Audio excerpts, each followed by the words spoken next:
या सगळ्याकडेच आता एका वेगळ्या नजरेने पाहिलं जातंय या भेटीमुळे।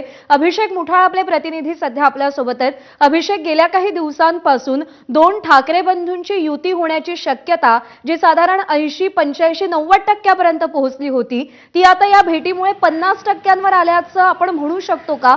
या भेटीनंतर काही नवी राजकीय समीकरणं अस्तित्वात येऊ शकतात का?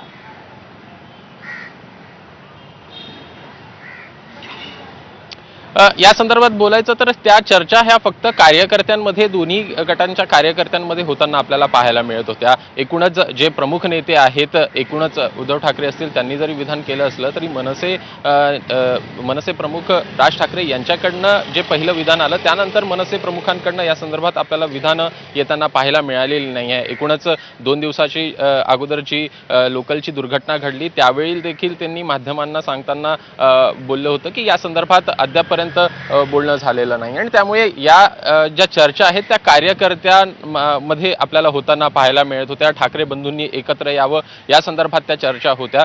सध्याला जर का परिस्थिती पाहायची तर मी हॉटेलच्या बाहेर आहे आणि जर हॉटेलच्या बाहेरची परिस्थिती पाहायची तर हे प्रमुख द्वार आहे जिथनं राज ठाकरे आणि मुख्यमंत्री देवेंद्र फडणवीस हे आपल्याला आतमध्ये जाताना पाहायला मिळाले।